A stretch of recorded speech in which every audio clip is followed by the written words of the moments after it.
This is the extended podcast, as it were. First thing that we're going to ask people to do is, if you smell the classic rotten egg smell of hydrogen sulfide, it is really important that you report this.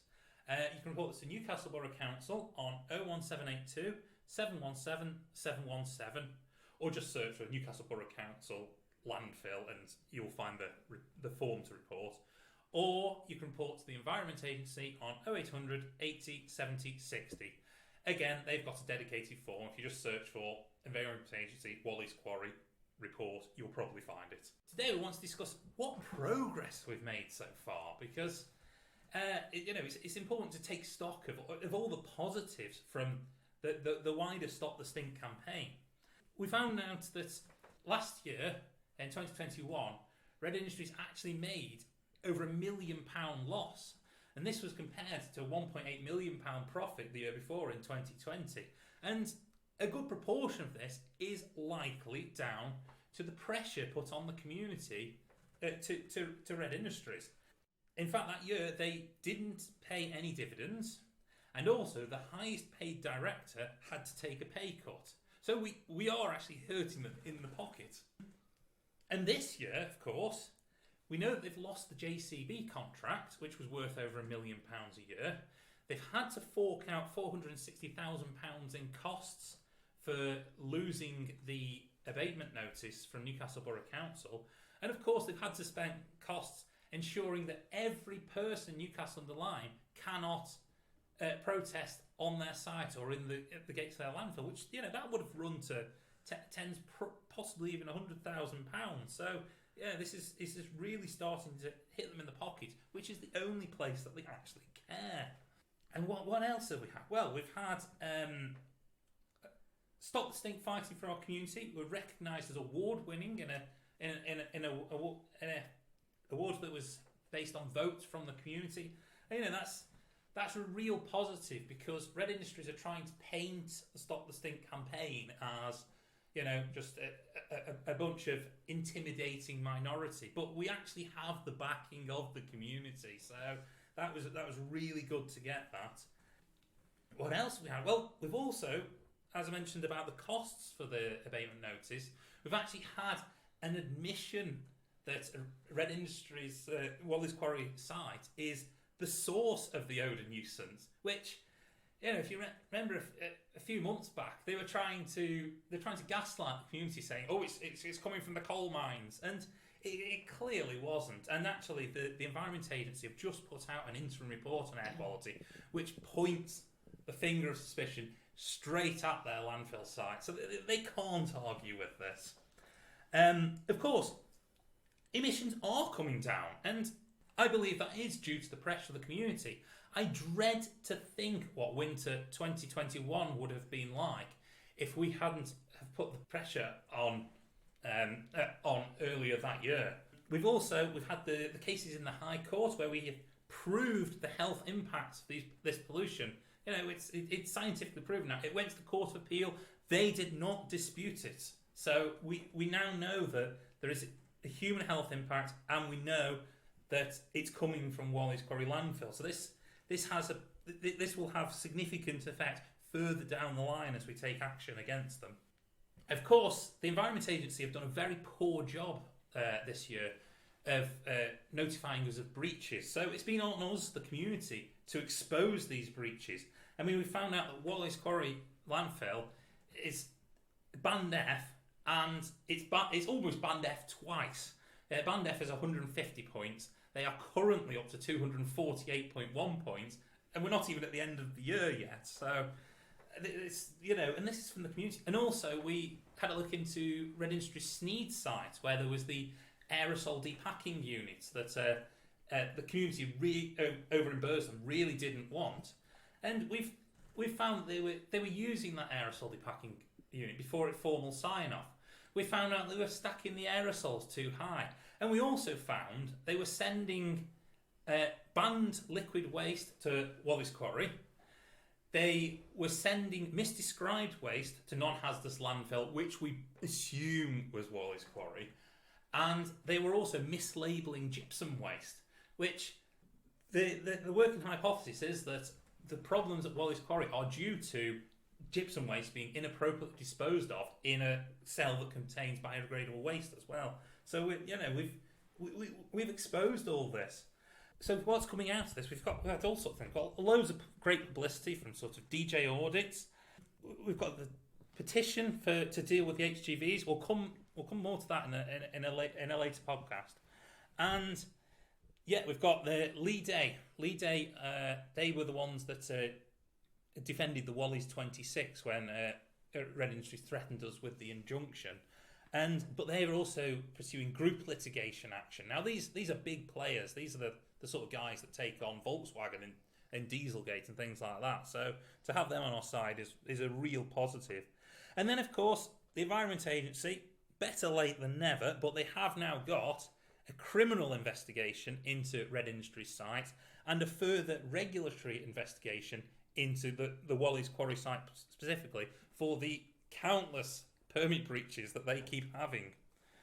And so we've kept this in the media all the way through. We've been on Midlands Today, we've been in the papers, we've been Ends Report. It's just, we've even mentioned in Parliament. Quite a few of us have been name dropped in discussions on waste and criminality. And so this is what we do. So we're all getting a little bit long in the tooth for this protesting. We've been at it for quite a while, but so we need some fresh talent, some fresh ideas to come in and help us out. So you can protest in person. We are still allowed to protest outside of the car park at their offices or opposite to on the pavement opposite to the landfill site. Please don't go in the gateway. But also we're looking at social media now, protesting on there. If you can't make it to in person to a protest, join us on social media. Search for Stop the Stink Fighting Our Community or Stop the Stink on Facebook and join the groups there. There's also quite a few of us on Twitter as well. So I'm at Dr. Mixalt. And also we've got this LinkedIn protest thing going.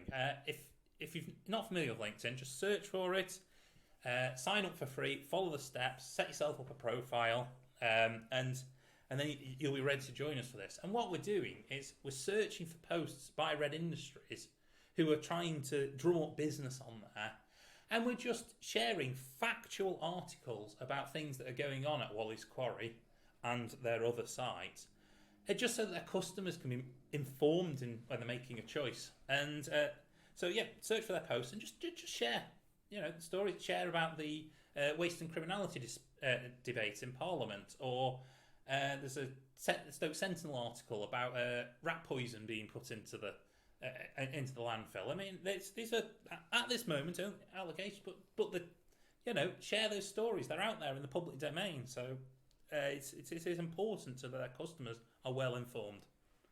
Oh, brilliant! Thanks, Mick. But so really, if I smell that gassy smell, you were explaining it as being an eggy, sulphate smell. I smell it. Everyone smells it slightly different, don't they? Yeah. Just differently. I smell like a propane gassy smell.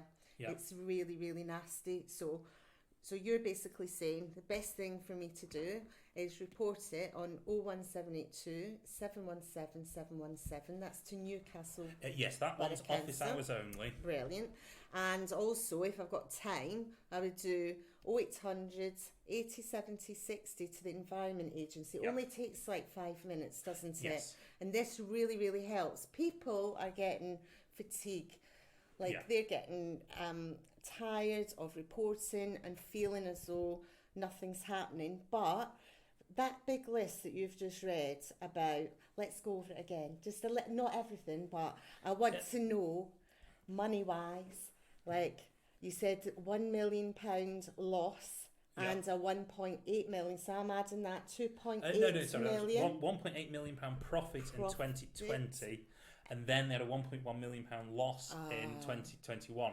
So that's when January 2021 is when the protesting really started to ramp up. So it really affected them. Yes. And it's really affected the dividends. Now, the dividends is what they take from the limited company as like the little pay thing. So that's not... Yes, because they're British Growth Fund, who, of course, provide a lot of the finance to Red Industries, they will be livid about this because, of course, they've invested with an expectation of a return, but because of mismanagement of the landfill side, they're not going to get the money back they thought. So when they go into a conference room with Adam Shear, now Audrey and Sim are here as well. Now Audrey and I have been round that conference table. We know that you have, Doctor, but we've been there and they give you your Kit Kat and all that. They'll be getting hounded around that conference table, won't they? Adam Shear and Nigel Bowen and all the big wigs from there. And they, of course, like the wives and whatever, will be affected because they're not having that big dividend. Yes. And also, chances are they'll probably try to lie to their investors, much like they tried to lie to you about the community charter that they claimed didn't exist and that I had leaked, and we proved it was on their website. Absolutely disgraceful. So, the one question I've got, can the investors just pull out on it?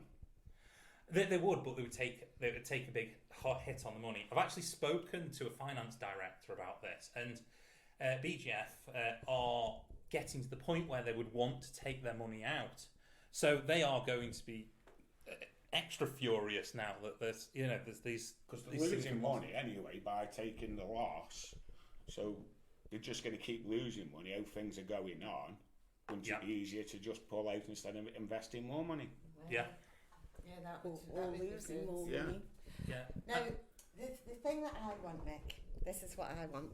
I want that permit to be revoked. So, how it can be revoked is with these investigations that the Environment Agency are doing. Now, the recent one that I believe happened on the back of your calculations on the environmental side, because they got it wrong, didn't they? They got the numbers wrong. Yes, they did. Yes. With regards to what's called the compliance classification score, CCS score, they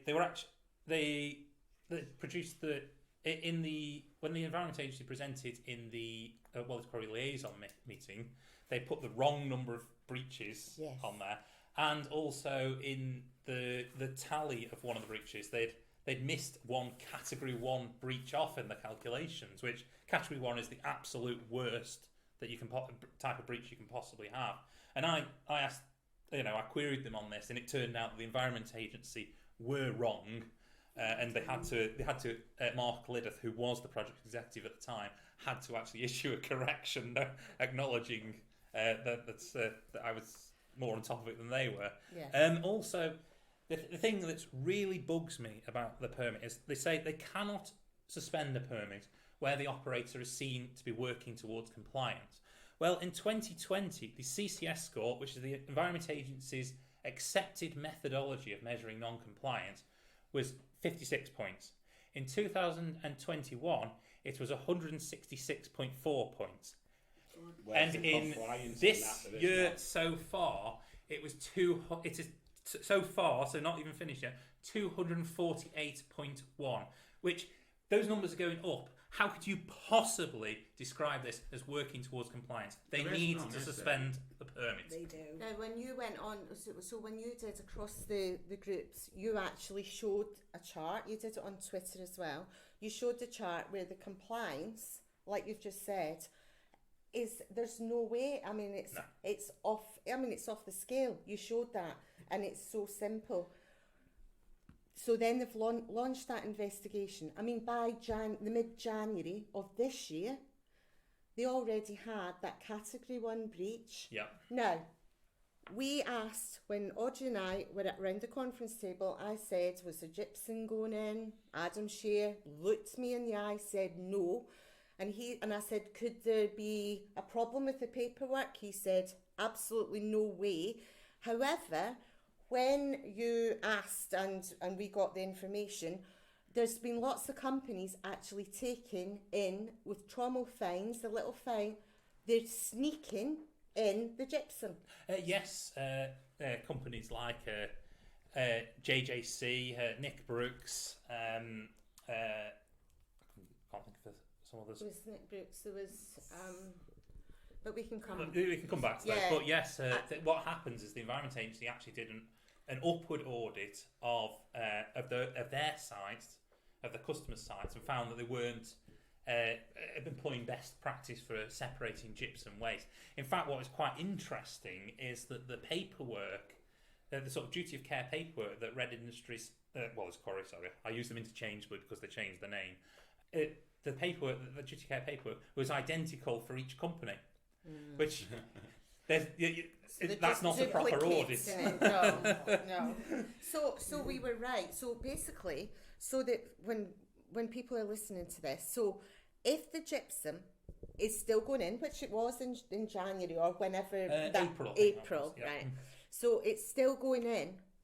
So that's in there, and then that produces the hydrogen sulfide. Yes. So, and it takes, correct me if I'm wrong, 7 years before that completely goes away. So that is something under discussion at the moment. Yeah. Typically, it used to be about 7 years, but because they're making the waste much finer, yes, the sort of surface area to volume ratio increases, which you're actually getting production faster, but it won't last as long. So what we're seeing, high hydrogen sulfide emissions used to be of what happened years ago, but now it's what happened weeks or months ago. So I'm going to finish on this, but one last thing is Red Industries are, well, obviously they were trying to blame the mines, and Adam Shear told me personally with Audrey that he'd spent £250,000 on a report, but he exaggerates anyway. But they were also saying it was maybe from the previous owners, like Lafarge, was it? I'm from Scotland, so maybe. And it was the gypsum which was allowed. There was a little bit allowed, and then there is no way that can still be causing the hydrogen sulfide now, is there? It's very unlikely to be. No, it's in fact what the sort of the killer piece of evidence in this is looking at the hydrogen sulfide concentrations in the gas wells themselves, because since the Environment Agency started taking more of an interest in the site and therefore reducing the amount of gypsum it's getting in, there has been a sharp decline in those concentrations of hydrogen sulfide. Whereas if it was the older material in the site, those impacts wouldn't be so immediate. So it's clearly the newer waste the problem, and the Environment Agency in their compliance assessment reports have now accepted it's new waste that's the problem, not the old waste as they were trying to lead us down the garden path last year. Now going forward, so they have filled cell 1. Yep. Have they capped it? Mostly.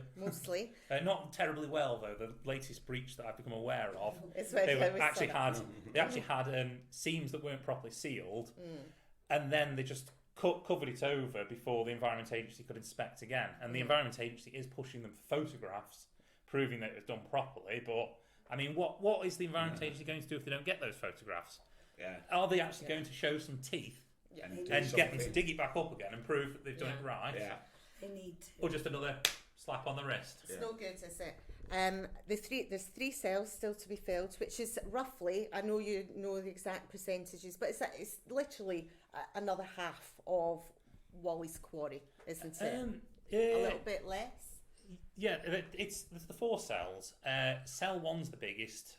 Cell 3 is about the second biggest, and then 2 and 4 are much smaller. They're towards the.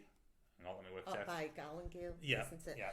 So they've still got like a lot of tipping. Yep. So if we don't keep reporting, if people get fed up reporting, it's not helping our cause. They can sit at home, they can report. We can get onto the LinkedIn, and that's the way that people can protest. Like if they're not feeling up to it, or if they're at work and they get a little break, they can still be helping us, can't they? Absolutely, yes. What you've got to think of, there's 3 cells still to be filled. They're not going to change the ways from what they filled in cell 1 onto the other 3 cells. It's all still going to be coming in because they're going to lose more business. But we've got the investigations going on, so we really need to get on to... Why did the lorries hide when EA are on site? Well, exactly. But just to give you a sense of perspective, the scale of of the problem and how much of a fiasco this was, let's say that there's a miracle tomorrow and this site emits zero pollution to the community. It will be January 2027 until emissions reduce below the UKHSA chronic term health guideline. If emissions continue as they are for what was the September 2022 average, it would be April 2032 before we get below that health guideline again. And so basically you're saying, I mean, there's no way, and we all know that round this table, that it's going to go to zero. It's impossible. No. So it looks like there's going to be a problem till at least 2032. Yes, exactly. So but we need to fight. Yes. We still need to fight. Yeah. We need everyone to fight. The Environment Agency say that, own emissions are reducing, so that's not a problem. But it's not that they're reducing. Such is their sort of misregulation of this site that it's now the rate of reduction that is the important factor.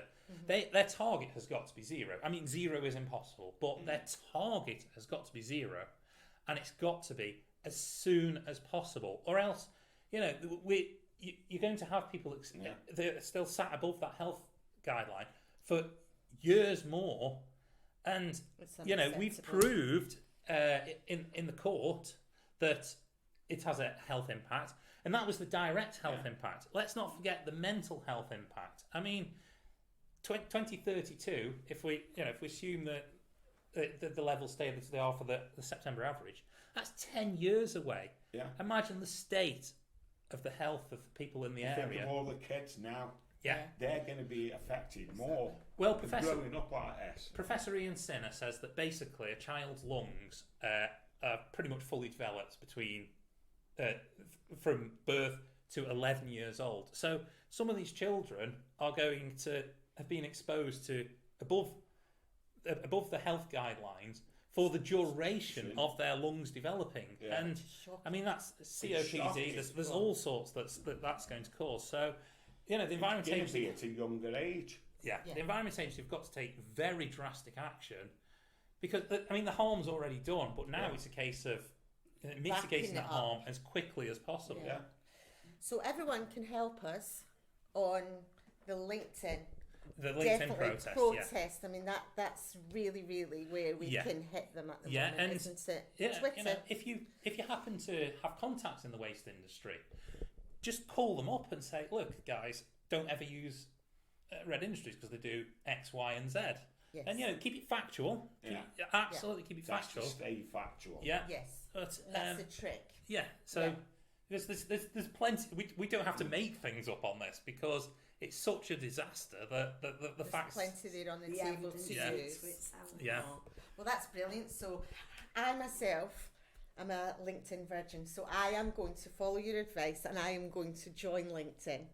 Very good. So there's your first customer, and I look forward to seeing you on LinkedIn, guys. Are you going to put your career as lifesaver after you save the life of? No, I'll just stick with housewife.